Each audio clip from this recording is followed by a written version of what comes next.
Ang pinaka-epektibong paraan upang madagdagan ang lakas ng kalamnan na kinikilala ng mundo ay ang pagsasanay sa paglaban.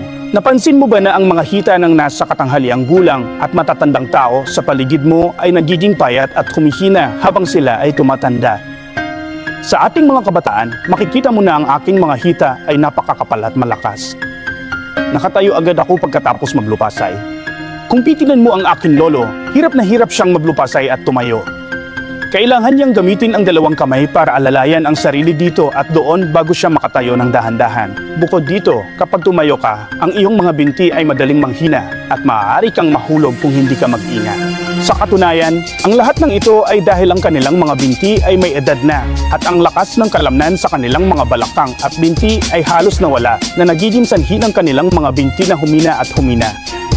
Sa madaling salita, kung hindi mo palalakasin ang lakas ng iyong binti, unti-unti mong makikita na kapag lumakad ka, ang iyong mga binti ay hihina at ikaw ay lalakad ng hindi matatag. At ang iyong pakiramdam ng balanse ay lalong lumalala. Sa katunayan, napaka-normal na mangyari ang ganitong sitwasyon kapag tumatanda na ang mga tao. Kaya't maaari ba nating mabawi ang lakas sa ating mga binti at sanayin ang mga ito ng may higit na lakas?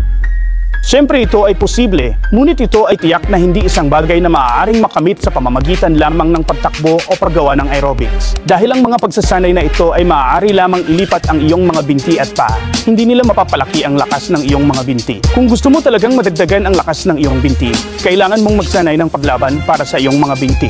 Dahil pagsasanay paglaban kinikilala buong mundo bilang pinaka-epektibong ehersisyo para pagtaas lakas kalamnan. Kung bibigyan mo libreng pulang puso, ibabahagi pagsasanay paglaban binti pinakaangkop para katanghaliang gulang at matatanda. Okay, ngayon sumunod ka sa akin. Una, inilalagay namin ang resistance ring sa loob ng aming mga hita. Pagkatapos ay i-clamp ito ng aming mga binti. Hawakan ang mga hawakan sa itaas gamit ang aming mga kamay. At pagkatapos ay gamitin ang aming buong binti upang mag-exert ng puwersa upang i-clamp ito sa gitna hanggang sa hindi mo na ito maklamp. Kapag hindi mo na ito maklamp, bahagyang manginig ang iyong mga paa, normal lang naman. Huminto kami ng 1 hanggang 2 segundo, pagkatapos ay dahan-dahang ilalabas at ulitin ang prosesong ito. Habang ginagawa ang paggalaw na ito, mararamdaman mo ang iyong buong puwitan, hita at binti, halatang halata ang lakas. Maaari lamang nating gawin ang isang aksyon sa bahay.